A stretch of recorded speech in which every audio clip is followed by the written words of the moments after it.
Olá, queridos alunos, aqui é a professora Camila Santos, professora de Anatomia dos Sistemas, e nós vamos agora ter uma aula sobre o roteiro da prática do sistema nervoso. Vocês já tiveram a parte teórica, sistema nervoso 1, sistema nervoso parte 2, sistema nervoso parte 3. E essa aula ela é baseada no roteiro que todos vocês têm, que seria o roteiro da prática. Então, eu separei aqui todas as imagens, conforme vocês forem acompanhando no roteirinho aí de vocês, eu vou demonstrando aqui todas as imagens. O primeiro item é o telencéfalo.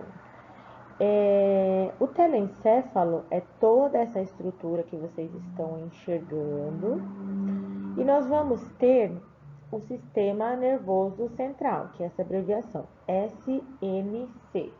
E aí, o primeiro item, a fissura longitudinal. Aonde fica essa fissura longitudinal? Ela vai ficar bem no meio. Deixa eu ver se eu consigo aqui fazer um risquinho aqui para vocês. Tá muito pequenininho. Ó, bem aqui no meio, ó, dividindo os dois hemisférios. Acho que dá para enxergar, né? Então, essa parte aqui, ó. Essa é a fissura longitudinal, onde vai separar um hemisfério do outro, lado direito do lado esquerdo, tá ok? Então, o telencéfalo, ele vai fazer parte do sistema nervoso central, e a primeira estrutura é a fissura longitudinal, que é essa que vai passar bem ao meio aí da estrutura. Depois nós temos a presença dos lobos. Não é lobo, tá? É lobos. O primeiro lobo, ele coincide com o nome de um osso, que são os ossos do nosso cérebro. Então, em vermelho, vocês têm o lobo frontal. E aí, vocês têm em azul o lobo parietal. Em verde, o lobo occipital. E em laranja, o lobo temporal. Então, frontal é o vermelho, o temporal é o laranja, o parietal o azul e o occipital o verde. Então, todos eles vão coincidir com os ossos que vão ficar em cima dele. Então, nós temos o osso frontal, que coincide com o lobo frontal. Nós temos o lobo parietal, que vai coincidir com o osso parietal. Nós vamos ter o lobo temporal, que coincide também com o osso temporal. E nós temos o lobo occipital, que também coincide com o osso occipital. E aí vocês têm um último lobo que está aí descrito, que é a ínsula.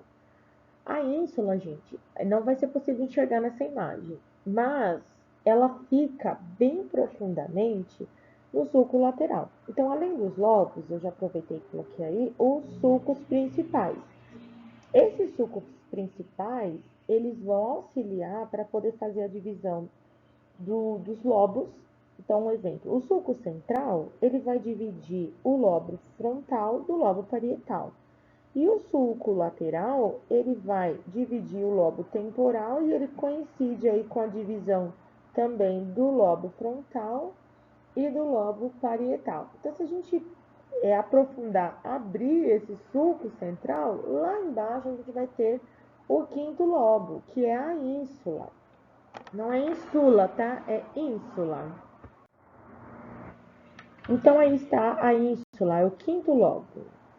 Lóbulo ou lobo, tá? As duas pronúncias estão corretas. Então, ele é situado profundamente no sulco lateral. Então, se a gente pegar um garfinho e puxar o sulco, abrir o sulco lateral, nós vamos ter a visualização do quinto lóbulo, que é a ínsula. E aí já está demonstrando os giros e os sulcos. Lembrando que os giros são as minhoquinhas. Ó, o giro é toda essa parte da minhoquinha, ok?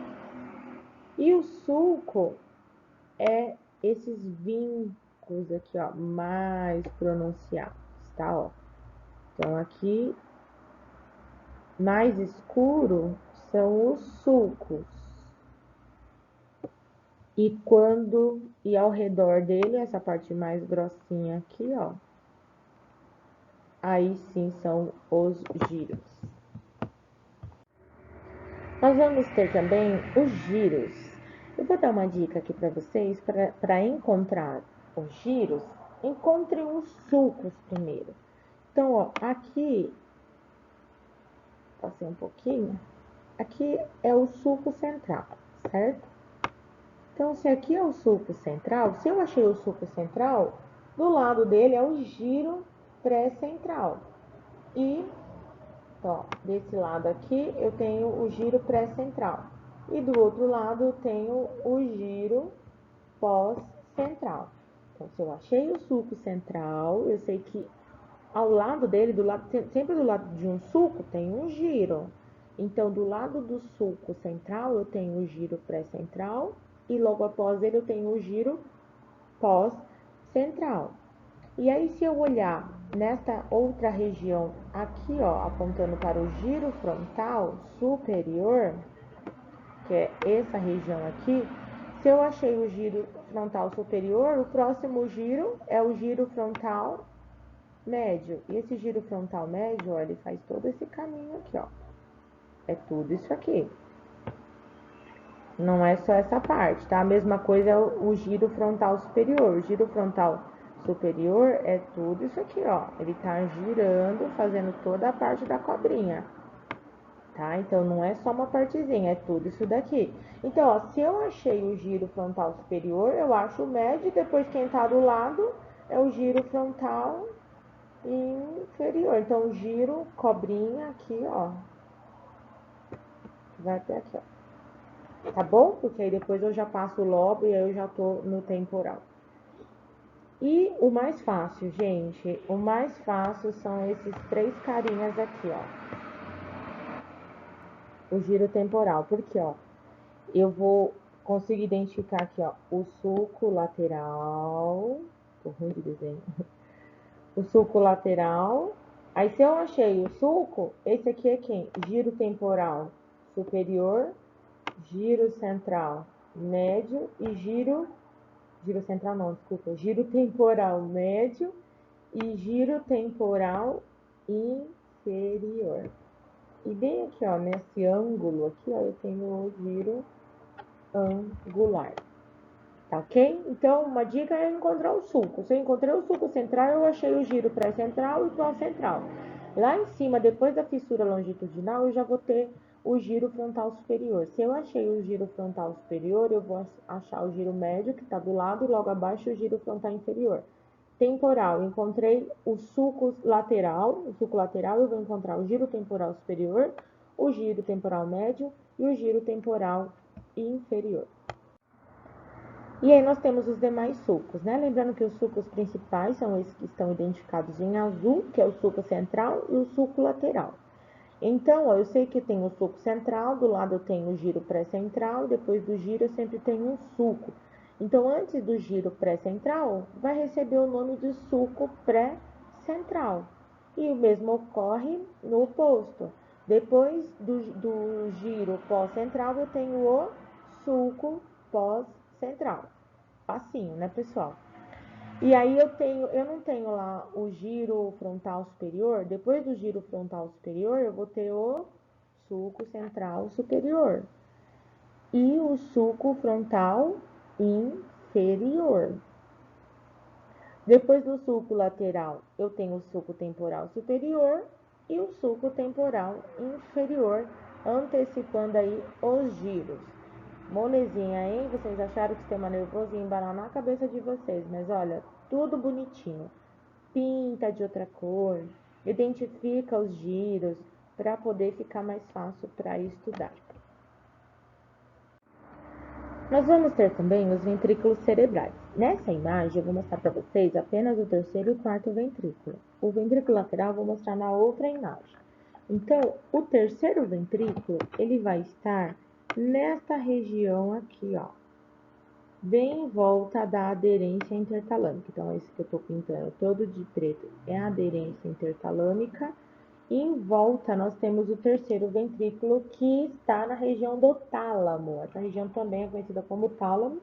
Então, na verdade, o terceiro ventrículo ele fica na região do tálamo. E o quarto ventrículo, ele vai estar bem aqui, ó. Então, é esta região aqui, ó.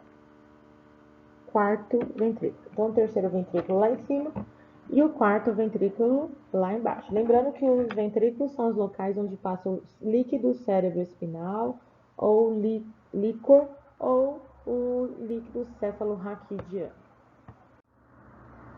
Então, aí nós temos os ventrículos laterais, onde ele vai ficar em do hemisfério direito, o outro no hemisfério esquerdo do telencéfalo. E aí nós podemos ver também o terceiro ventrículo, ó, vocês conseguem enxergar aqui, ó, essa daqui é a aderência intertalâmica e o terceiro ventrículo vai estar ao redor. E o ventrículo lateral, ele vai pegar toda essa parte aqui, ó, tudinho, tudo isso aqui, tá? Esse Czinho aí. E o quarto ventrículo lá embaixo, próximo ao cerebelo. Então, pessoal, seguindo aí o roteiro, nós temos a presença do corpo caloso. Então, o corpo caloso é toda essa parte aqui, ó. Tá? E o diencéfalo é onde está apontando a seta amarela, que também corresponde, né, a uma parte do tálamo do terceiro ventrículo, só que ele acaba se prolongando um pouquinho mais, onde nós temos a presença também de algumas glândulas. Então, toda essa região pintadinha de vermelho corresponde ao diencéfalo. E aí nós vamos ter tálamo, hipotálamo e epitálamo. Eles estão contornados aí de verdinho.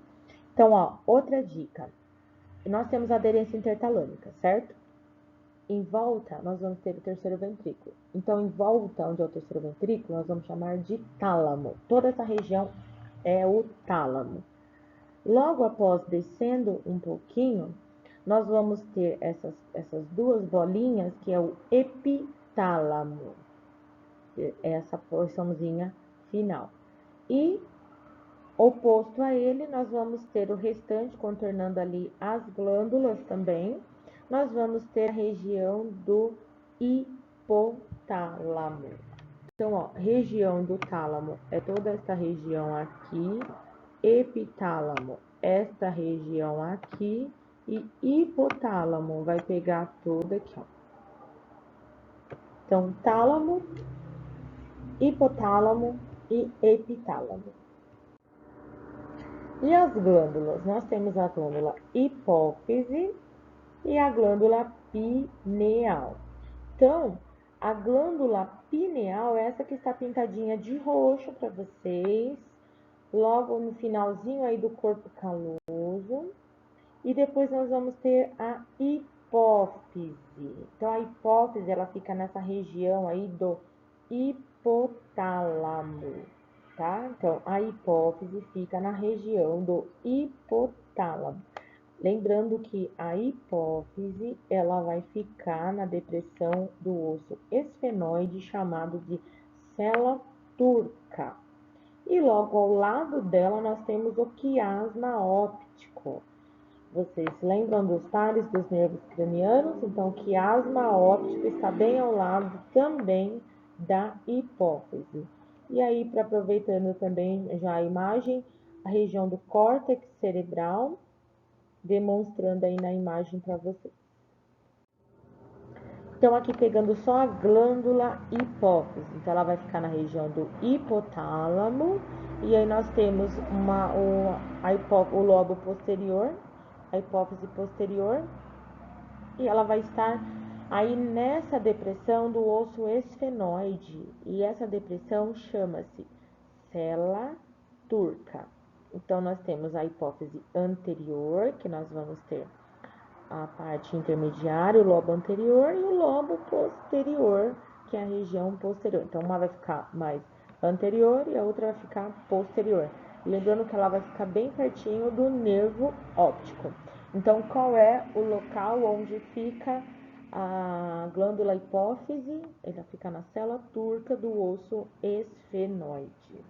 E ela tem duas porções, uma anterior e a outra posterior. Região de hipotálamo próximo ao nervo óptico. Olha quanta informação sobre uma única glândula pequenininha responsável pela produção dos nossos hormônios. E o cerebelo? O cerebelo vai ficar lá próximo da região occipital e ele também tem lobos, ou seja, ele tem alguns lados, né? Então, a região do verme, essa região do verme, essa região aqui do meio, ó. Tudo isso daqui, quando a gente corta ele ao meio, é a região do verme.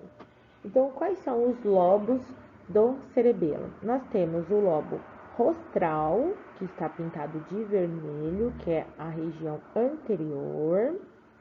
Nós temos o lobo floco nodular, que está pintado de azul. E nós temos a parte posterior, que é o lobo caudal. Então, a região do verme é a região que fica bem no meio do cerebelo. Quais são os lobos cerebelares ou os lobos do cerebelo? Lobo rostral anterior, lobo flóculo-nodular e o lobo caudal ou posterior. Então, aqui é partido ao meio, né? Então, aqui vocês conseguem visualizar a região do verme. E olha o quarto ventrículo aqui, ó. Lembra que eu falei que ele ficava próximo ao cerebelo? Que bonitinho. Então, ele tá bem aqui. Vamos falar agora um pouco do tronco encefálico, onde nós temos o mesencéfalo, a ponte e o bulbo, que também é conhecida como medula oblonga, tá? Então, bulbo e medula oblonga é a mesma coisa.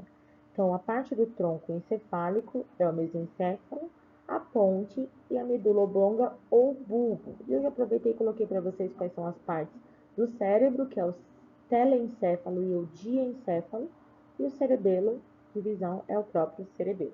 Então, ó, o diencéfalo tá pintadinho de verde, o telencéfalo toda essa parte vermelha, o mesencéfalo tá pintado de cinza, a ponte tá pintado de amarelinha, medula oblonga de laranja e o cerebelo aí de marronzinho.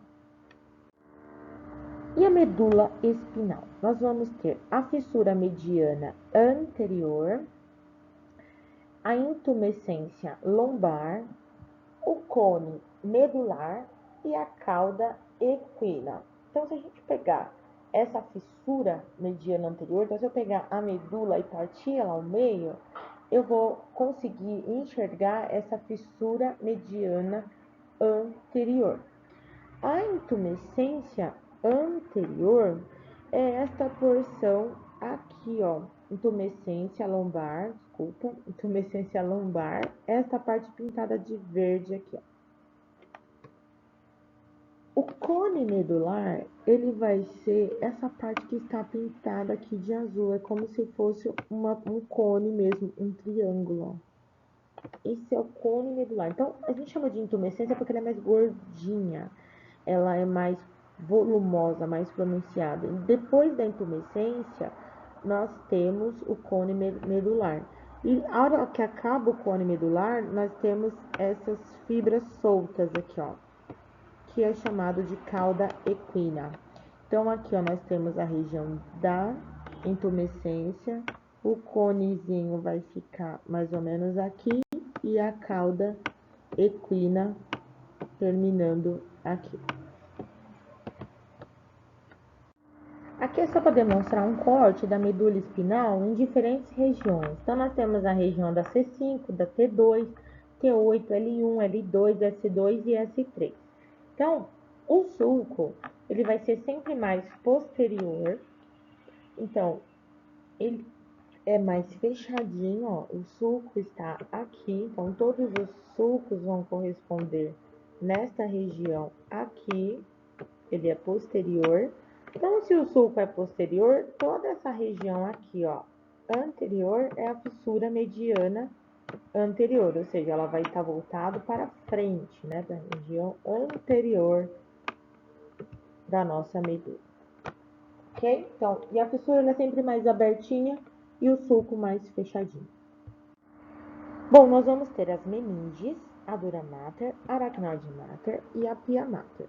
A dura mater, ela é a mais externa, então quando eu falei quando dói a cabeça, quem dói é a dura mater. A aracnoide mater está logo abaixo da dura mater, então ela está quase intimamente ligada a ela. E a pia mater, ela vai estar entre os órgãos, então essa parte mais aqui que vocês estão vendo, entre os sulcos, é a pia mater. Agora vamos falar sobre o sistema nervoso periférico. Reconhecer os pares de nervos cranianos, identificar o nervo olfatório e o nervo óptico. Então, quantos são os pares de nervos? Bom, então aí estão os 12 pares de nervos cranianos. Então, o nervo olfatório é o par número 1 e o nervo óptico é o par número 2. Número 3, o oculomotor. Número 4, o nervo troclear. Número 5, o nervo trigêmeo. Número 6, o nervo abducente. Número 7, nervo facial. Número 8, nervo vestibulococlear. Número 9, nervo glossofaríngeo. Número 10, nervo vago. Número 11, nervo acessório. Número 12, o nervo hipoglosso. Bom, aqui então demonstrando alguns dos pares dos nervos cranianos. E aí nós podemos observar a região também do quiasma óptico, que é esta região aqui, e a presença de alguns dos nervos. E reconhecer os pares dos nervos espinhais. Identificar os nervos, então novamente os 12 pares dos nervos cranianos. Tem muita gente que acaba confundindo os nervos cranianos com os nervos espinhais. E na verdade, os pares de nervos cranianos, eles vão ficar lá na região do cérebro e as espinhais na parte da medula óssea. Então vamos ver? Então, primeiramente aqui, ó, os pares, todos os nervos estão em pares. E aí nós podemos dividir entre C1 e C8. Aí você pode me perguntar assim, mas não são 7 as vértebras cervicais? Porque C1 é de vértebra cervical. Sim, mas como ele é par, ele vai começar um pouquinho antes do C1. Então, eu tenho a vértebra C1, mas antes dela eu já tenho o nervo cervical C1. E ela vai sair acima da vértebra C1, ela não vai sair diretamente da vértebra, então ela vem antes. Então, se ela começa antes, o último vai vir abaixo da C7. Então, vai ser o correspondente a C8. Então, as vértebras são 7, mas os nervos são 8. Então, o que está identificado aí de verde são os nervos cervicais, que vai da C1 a C8. Os nervos torácicos vai da T1 até a T12, estão pintados de azul. As torácicas, as lombares vão estar da L1 até a L5, estão representadas aí de roxo, e o vermelhinho final são os nervos sacrais e coxígeos. Então, retomando, os nervos cervicais, os pares de nervos cervicais vai da C1 a C8, nervos torácicos vai da T1 até a T12, nervos lombares vai da L1 a L5 e os sacrais coxígenos vai das S1, da S1 até a S5. Bom, então aqui vocês podem ver os 12 pares de nervos cranianos, que vai sair lá da região do telencéfalo, então não confundam com os nervos espinais. Então, todos eles aí têm uma saída para um nervo, tá? Eles vão se prolongar sim para a medula, mas a saída deles é desta região. Então, o primeiro par é o olfatório, e ele vai estar bem próximo ali da região do quiasma óptico. Então, o par de nervo, primeiro par é o olfatório, e aqui a região do quiasma óptico. Então, ele vai sair dessa região aqui, ó. E aí, depois eu tenho o nervo óptico, que vai sair já Então, você quer o quiasma óptico, então o nervo óptico, ele vai sair daqui. Ok? E aí nós temos o terceiro, o nervo oculomotor, o nervo troclear, nós temos o nervo abducente, que é o par número 6, o nervo acessório, o nervo hipoglosso, o nervo vago, o vestíbulo cocleares, nervo glossofaríngeo, nervo intermédio, nervo facial e o nervo trigêmeo. É importante memorizar o nome dos nervos com os seus correspondentes números. Então vamos lá. Qual é o par de nervo número 1? É o olfatório. Par de nervo. Eu falei par de nervo óptico. Qual é o primeiro par? Qual é o nome do primeiro par de nervo craniano? É o nervo olfatório. O número 2 é o nervo óptico. O número 3 é o nervo oculomotor. O par número 4 é o nervo troclear. Número 5 é o nervo trigêmeo. Número 6 é o nervo abducente. Número 7 é o nervo facial. Número 8. Aqui cadê o número 8? É o nervo vestíbulo cocleares. Par de nervo número 9 é o nervo glossofaríngeo. Par de nervo número 10 é o nervo vago. Número 11 é o nervo acessório e o número 12 é o nervo hipoglosso. Brinquem de adivinhação, vão testando aí até vocês memorizarem no coração e não esquecerem de todos esses nomes e números desses nervos. Bom, pessoal, espero que vocês tenham aproveitado esta aula. Agradeço a atenção de vocês e guardem as dúvidas para que nós possamos discutir na nossa próxima aula. Um abraço, fiquem com Deus.